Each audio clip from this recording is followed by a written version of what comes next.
without delay, please let me introduce to the stage the one you've all been waiting to see. Alissia Debnem-Keri!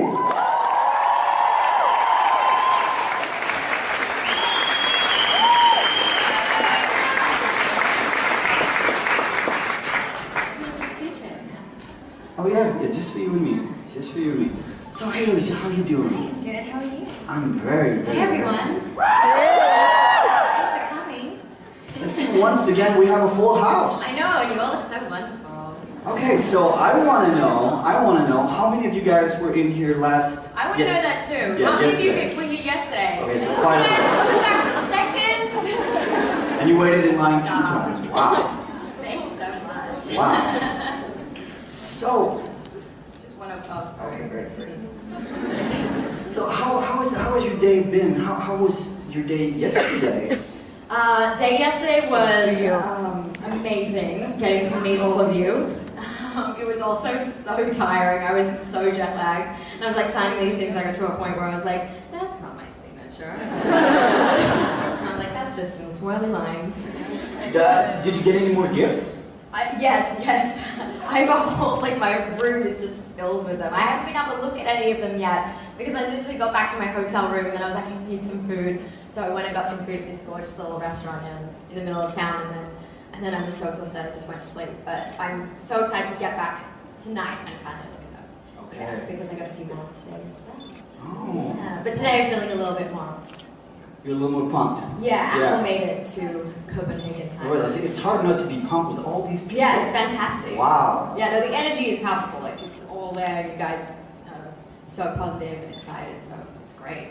Okay. Well, you guys, you know the drill. We're going to do a little bit of small talk up here first, and then we're going to open the floor. And it's going to be like yesterday. You guys are going to stand in line, maybe 10 people at a time, and wait for your turn. But first, there was one question yesterday that kind of stuck with me, and it was a very simple question actually. It was which Taylor Swift song?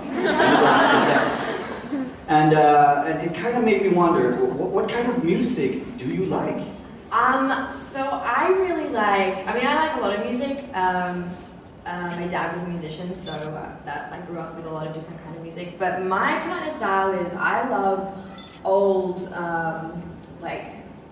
blues and R&B and jazz. Like I love Etta James and Aretha Franklin and Marvin Gaye and yeah, like that's kind of my style. Like that's what I love. I love my favorite bands like Steely Dan, which no one in here probably knows. Oh yeah, we know. But right? if you're over the age of 45, you probably know who that is. I'm not 45 yet. No. You and I are in the minority. Maybe. But yeah, so I'm into a lot more of the old school stuff.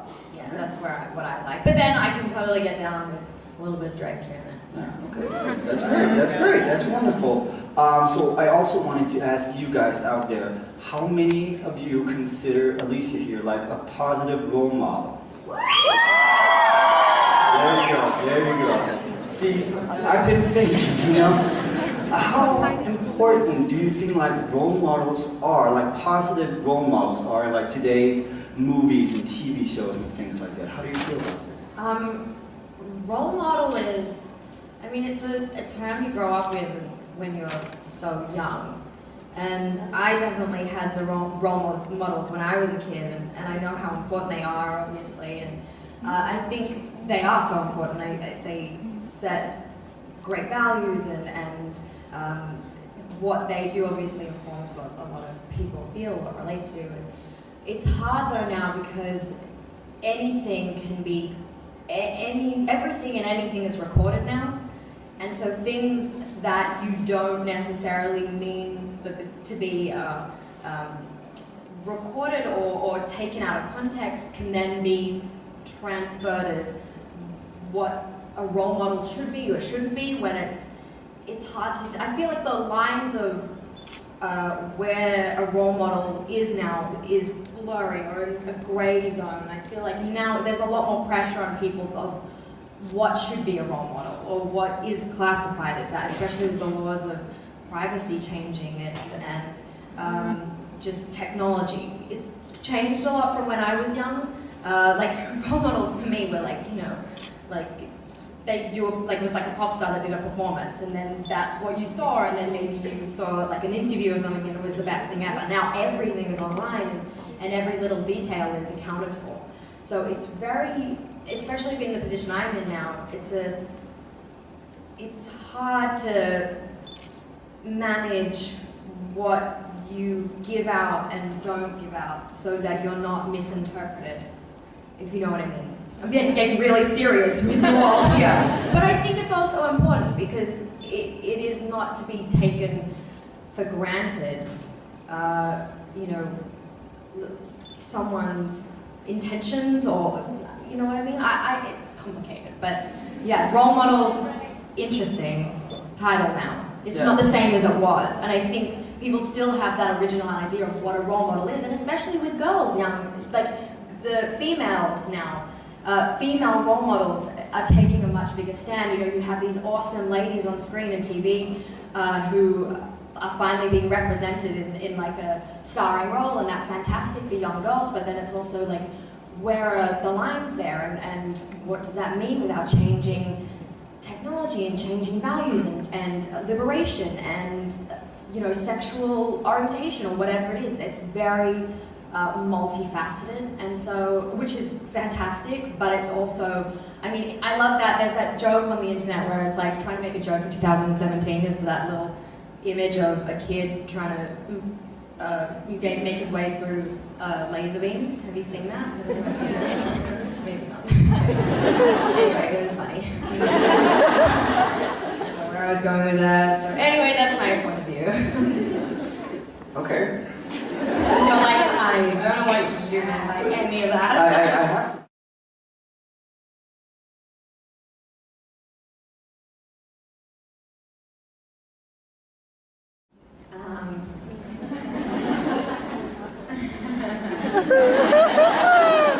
Alright.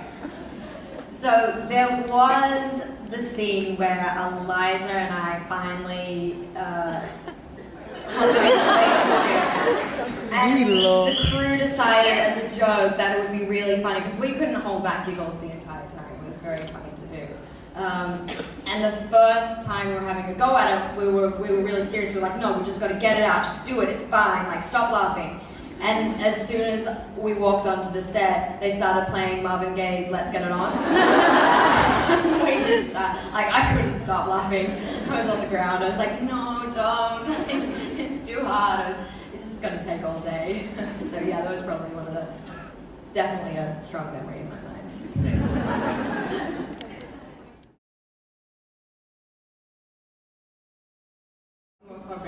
Heartbreaking? For you and for Alexa. For me? Yeah. And for Alexa? Well, I mean, the heartbreaking one was the death. There's nothing that can, like, was even close. Like, I went, that's what it was. But it was hard to shoot or something. Hard to shoot? Yeah. There was a couple of scenes, anything where we had, like, a lot of extras or horses on set, which were a few times. We had some, or even if it would be like a 12-hour night shoot, and it would be in the rain from 6 p.m. to 6 a.m. Like, that's a really tough shooting day, because then your body clock's completely out and you'll have like 5 horses and 100 extras with wielding weapons, and that can then be a little tricky to keep the momentum up and the energy. But it's also, you know, no one gets to do stuff like that, so it's really fun. Okay, thank you so much.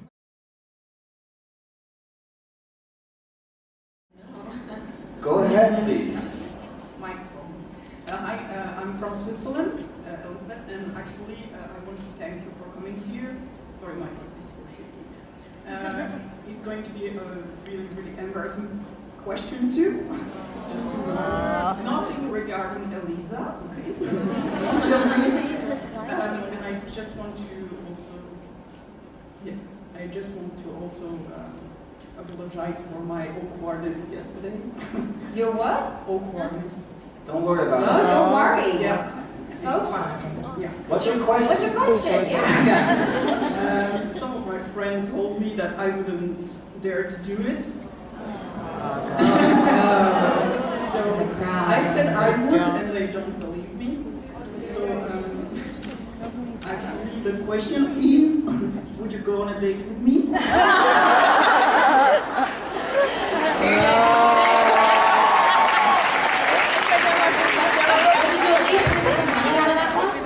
Sorry? Did you win some money out of that one? No, nothing. Oh, that's a bad bet. Well, I'm very, very flattered. However, pardon? I missed that again. You're already going with me. I'm already going with her. Thank you, though.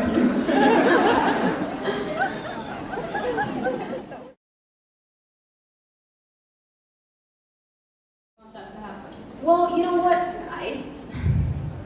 It's really not. It's difficult. I mean, it depends on so many different things. Like, if it was just any kind of situation where it's like, oh, the character can keep on living, and well, then there's no reason to, like, why not then keep this great character alive? However, it had nothing to do with, like, you know, the story. A lot of this was scheduling conflicts in my work life and the way of, and the writers on the show, I mean, that's their job, and everything that they did was really just out of creative interest. It wasn't anything to be hurtful for anyone, and they did not mean it to be hurtful. I'm sorry that a lot of you felt that way.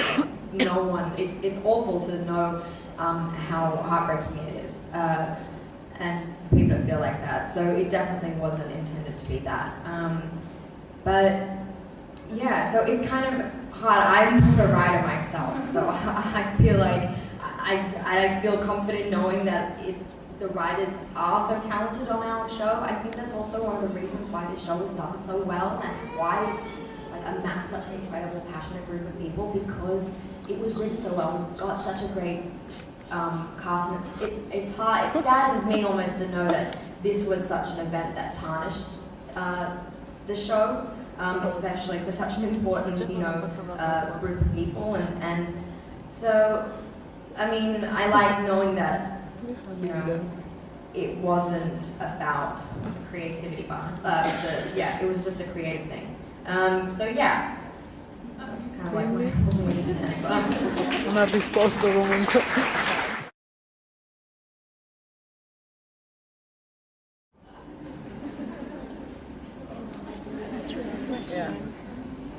I feel like Alисsia Clark would offer up some sass to Лекса and be like, you don't want me around, and then I feel like Alисsia Clark would be more of like an Octavia towards Лекsa, if that makes sense. But no, I don't think they would. I don't know that many people get along with Лекsa, if you know what I mean.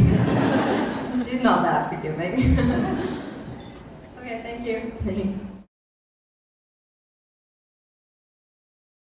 Good question.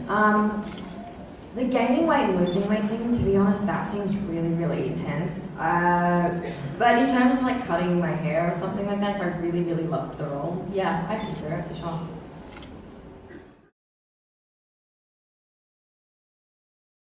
There was a year where I first moved out to LA when I was 18, and I worked really quickly and really solidly for a year. I kind of booked job after job, and it went really smoothly for me, and I kind of made a lot of, you know, friends quite quickly, and I bounced around from house to house, you know, staying in different areas. And then finally, for my second year, I decided I'm going to stay and live here, and I didn't book a job for the entire year.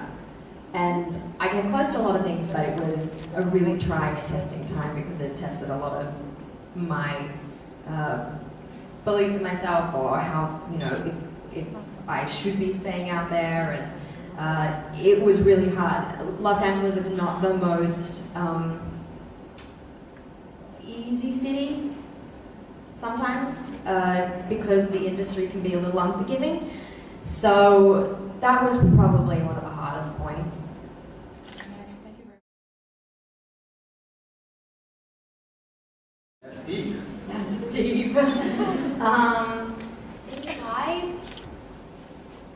To be honest, I take a lot of my role models. I mean, my parents are two people that obviously I've always looked up to in the way that they raised me, and my brother, and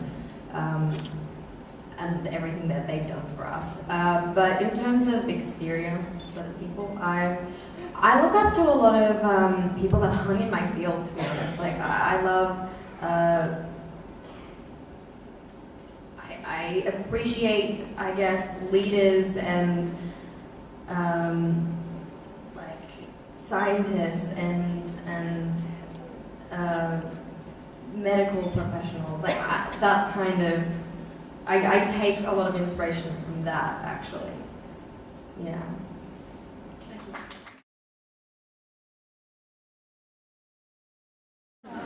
My guilty bread and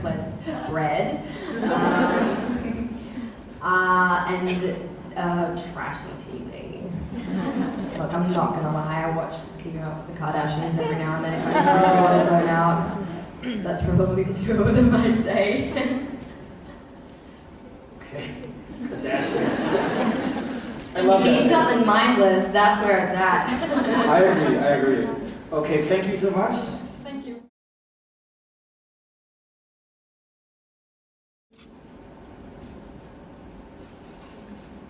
Don't make me choose. It changes all the time, changes day to day, depending on how I feel. But if I could really work with anyone at this point, oh, maybe it would be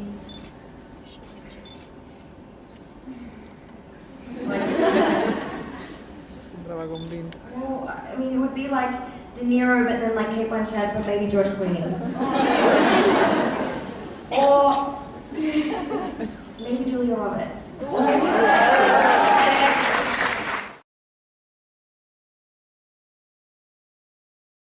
Do I? Mm-hmm. I'm a classical. Well, I studied classical percussion and drum kit for like 12 years, or 11 years.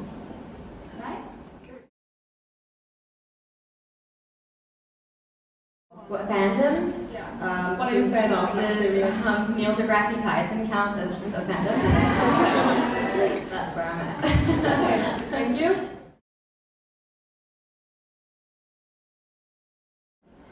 Oh, that's a good question. So Maya and I, we met when we were 11.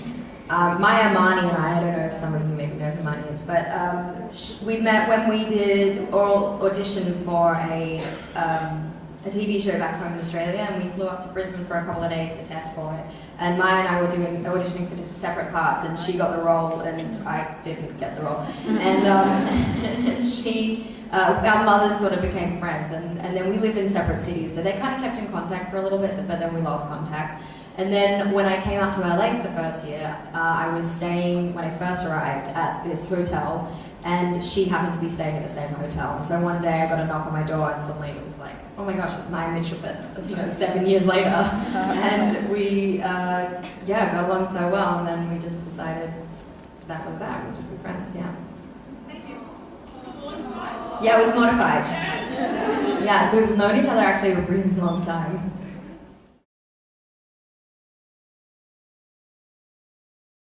No. No, we don't, actually. I don't think I've seen an episode of The Fosters. And I saw Teen Beach because, I saw that as well. But no, not really, actually. The funny thing is, like, with most of my friends, like, that our careers really take the sidelines. It's, we don't really talk about a lot of that stuff. And we just happen to be doing some very similar things. Yeah. Thank you. Thanks.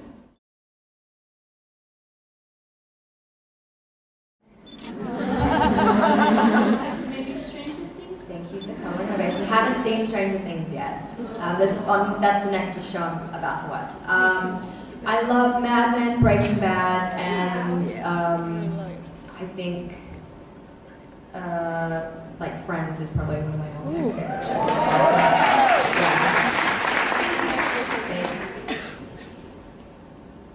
Hi Alicia, I'm Jennifer from Denmark.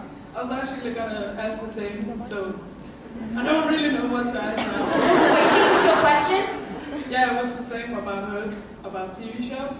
Ah, well, I also like Seinfeld. Okay, hope you're gonna come back. It's great to see you too. Thank you. So sorry about that.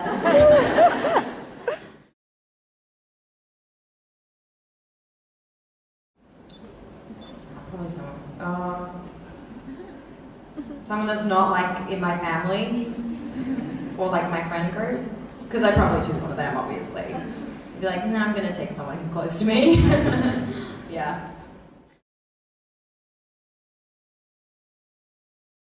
Yeah, great question. Tonight's episode's a really great episode for that, actually. It's on a little promo. Although maybe it's Monday morning here. Yeah.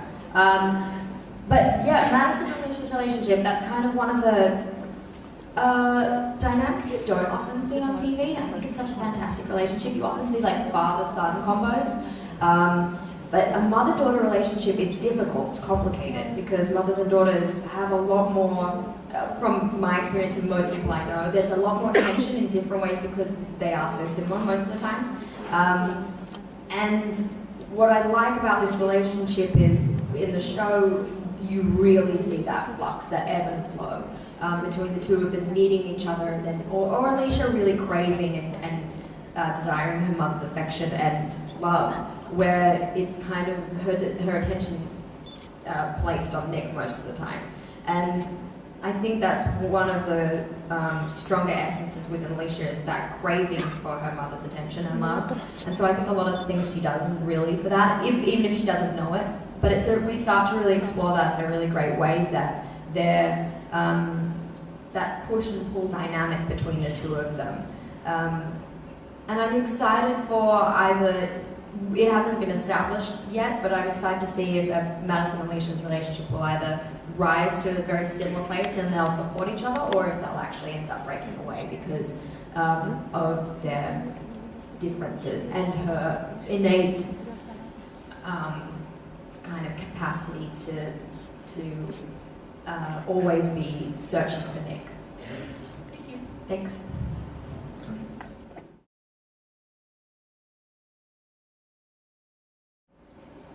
When we first started with Alicia, she appeared quite tough and kind of a little bit of a kid with some rough edges that was from more of a rougher neighborhood. I guess growing up with a drug-addicted brother and a mother that was sort of, you know, there but not totally there, and a father that just wasn't.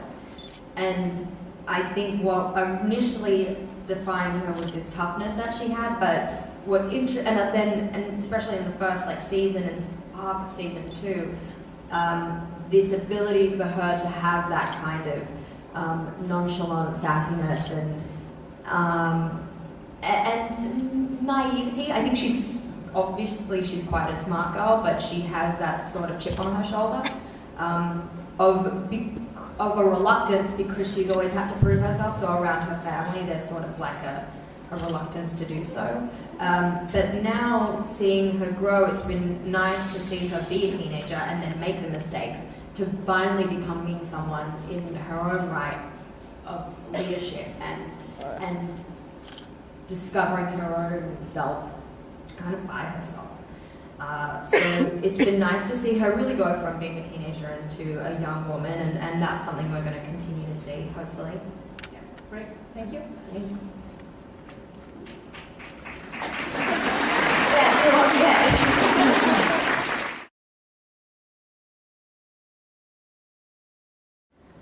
I'd like to ask, well, first I'd like to say thank you for empowering and inspiring the LGBTQ youth. Look at you guys. You're the ones coming out for it. So great. That really means a lot, and women in general. But I'd like to ask what motivates you to stay in this business, because it can be really tough for a woman. The motivation for me has always been the same. It's just that I love doing this, and it's unfortunate that there are ulterior things and exterior problems that have nothing to do with you that get in the way. But that's never been my sole focus. I don't do this job because I want a relationship with fame or money. It's so never been about that for me, and it will not be about that for me. I do this because I love doing it, and I always only ever hope to work with really great people and be inspired by them. And I think that's really the only reason for doing something like this, because the rest of it's just lights and mirrors. I mean, it's not real, really. It is, but it's all from the difference between being there where you guys are and being up here. It's very misleading in many ways. But it's nice to be a part of a generation where women are seeing like a lot more representation on screen, and finally we're seeing a kind of a more equilibrium.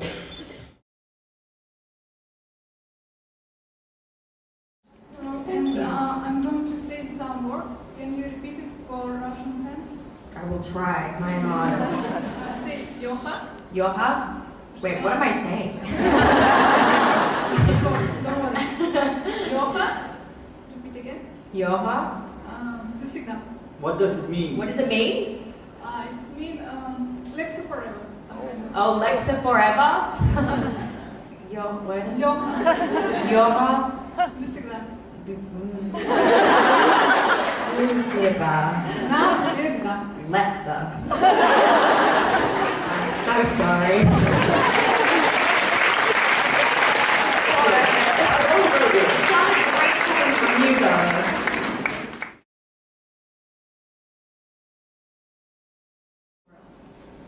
Yeah, deep.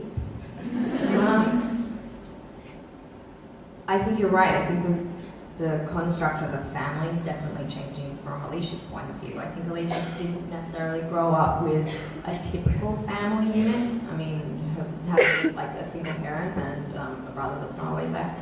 So for her, I think she's a little bit more adaptive to having just a relationship with whatever family then is around. And I think what's interesting about especially The Walking Dead and Fear is having started out with seeing a family in Fear and seeing how like separated we've become, whereas in The Walking Dead, seeing these strangers become a family.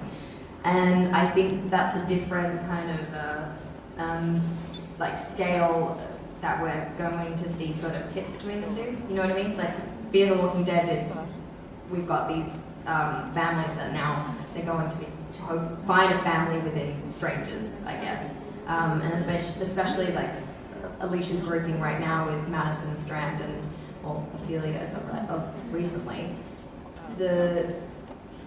I think it's just about now choosing your family. You're not necessarily a lot of our it's not that blood is stronger than bond. Yeah, so that's definitely something we are exploring.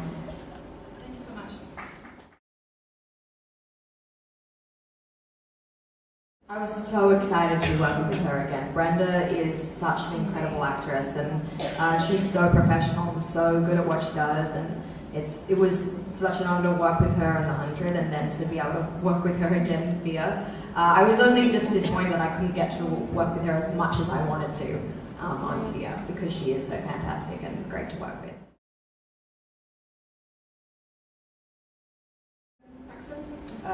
Yeah, definitely. There are a lot. I can't really think of them now.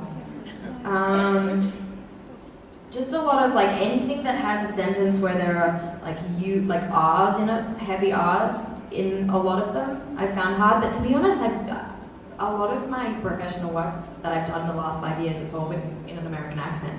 Like I haven't worked in anything in Australia since I left, really.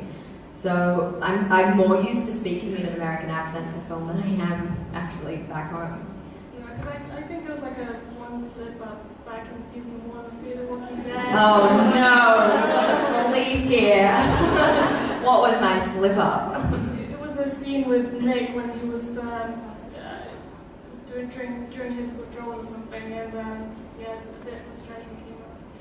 I mean, nobody's perfect, but we do try. No, the hard thing about that show especially is that there are very few Americans. Frank is English, Cliff is from New Zealand,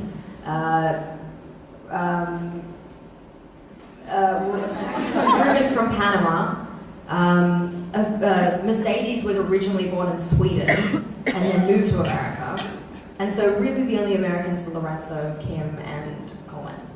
So it was a little trying at the start because I was always acting in scenes opposite people that weren't American, so we were all putting on American accents, and then in our breaks we'd go off and talking, normally. So it gets very confusing. But yeah, thanks for pointing out. I'll know for next time.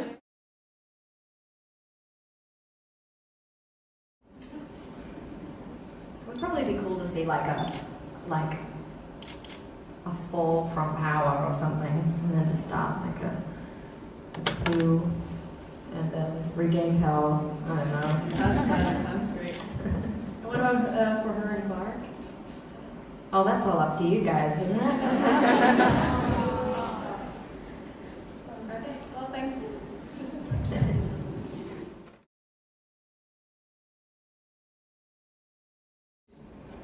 The most challenging scene to shoot from Fear is in this night's episode.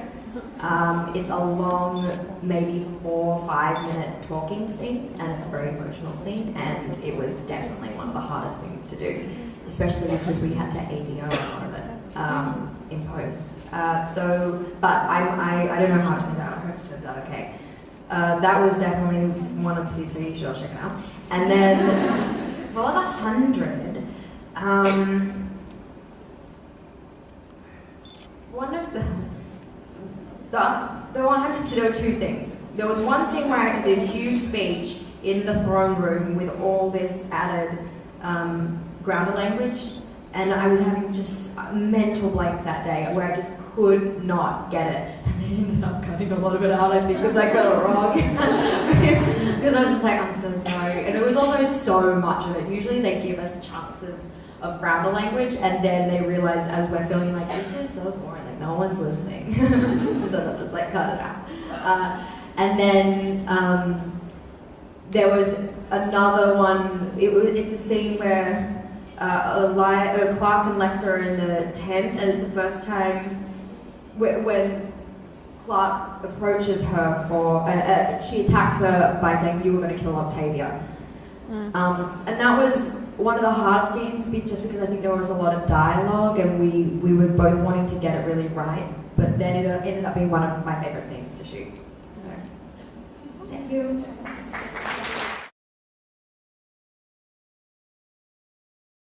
And first I want to thank you for being so professional and dedicated and kind towards your fans, and not least to say in your work. It's incredible to see you.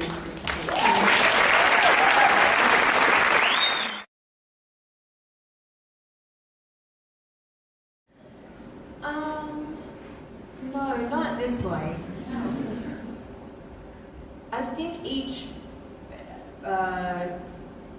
role is quite different. I think I prepare for them differently.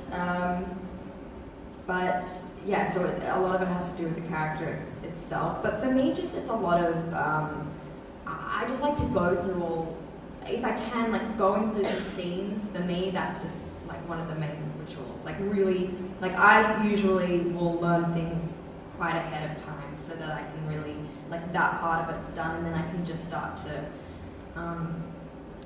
go through it bit by bit and really have the attention on each moment. And not because I learned that from a drama school or anything, because I didn't do that, but I guess it's just me trying to understand it and get to a place where when you get on set, then you just forget about it. So you kind of just done the work. I guess preparation really, and just knowing that it's in you enough to then trust it and let it go. The main thing there. Do I have many qualities? Yeah, definitely. Similar qualities. I can. I mean, yes. Like, I mean, not to mention the name. Like that is totally crazy. But yeah, I think we can both be. I think she tends to like to have her own space, and I'm quite like that. And she's kind of, I think deep down a little bit of a geek. I think I am good too. But yeah, I think she has an inner strength, and I like to think that I have that as well, without seeing it. Thank you.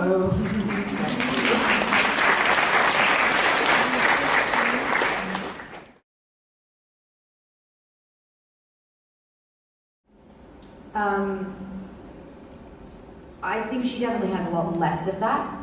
I think Chris is that's someone who's really spinning out of control.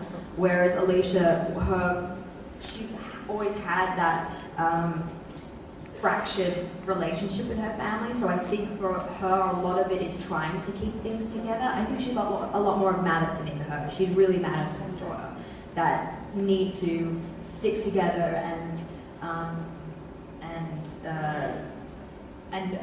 not like Ophelia by abandoning. I don't think she's one of those, has those characteristics, but I think she's got a lot more of a rational perspective that it's not, if someone chooses to leave, well, they're choosing that, and that's their decision.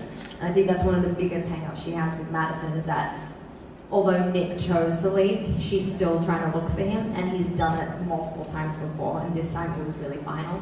And so I think she's really reacting against that characteristic in her mother.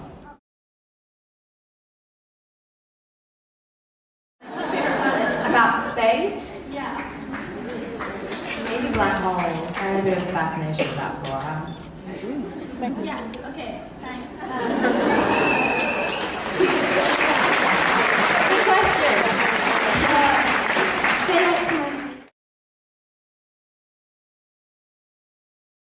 I think it would be like, right now it's probably like maybe poached eggs on toast with avocado and side of spinach and mushrooms. And I like breakfast a lot. But I also like blueberry pancakes, but I get sick of that. And then I like fries and steak, but then I probably get sick of that as well. So I think my answer is the first one. Perfect. That's like a meal, though. That's my jail meal.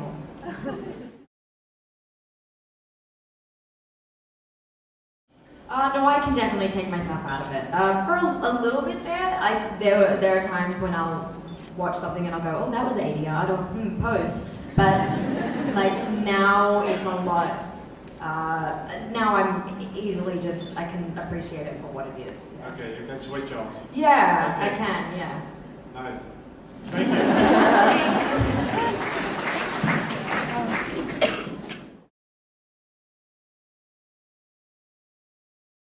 Have I ever? I haven't read any. I've definitely seen a lot of illustrations. But I haven't really, no I haven't, because, yeah, I know that it's definitely out there, but I haven't actively, looked for it.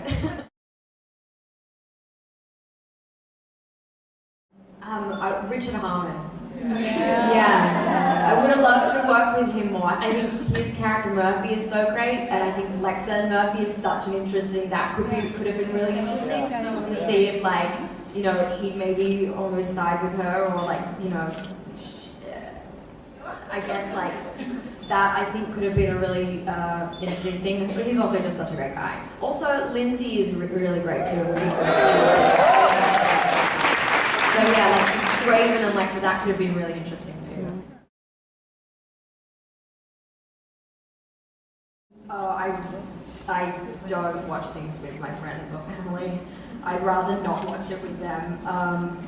But I watch things. I definitely will watch it once to just see how it goes. But I don't go back and like watch things again, because I feel like for me it's most of it isn't. Not that it's uncomfortable. I mean, it is a little bit uncomfortable, but for me, I always watch it, and there's always something wrong or that I didn't like, or I should have done better, or I'm distracted. It's very different watching yourself because you're so aware of what's going on. So I usually will watch things once, see what I feel about it, see if I can have a sort of unbiased perspective, and then improve it or grow from it, or learn from it a little bit. I don't take it too seriously, obviously, but it's not something I enjoy doing, like, oh, I'm going to watch myself now. Like that. So my question is, would you rather fight one horse-sized duck or 100 duck-sized horses? Wait, horses? So one horse horse-sized duck. horses. Yeah. One duck-sized horse Yeah. or 100 Duck-sized horses. So horse-sized duck. duck-sized, the duck-sized horse. 100 of the used ducks? Wait, is that it? So horse-sized duck. A big duck? Yeah. Yeah. Well, used horse. 400 little horses? Yeah. Oh no. The other way around seems fun.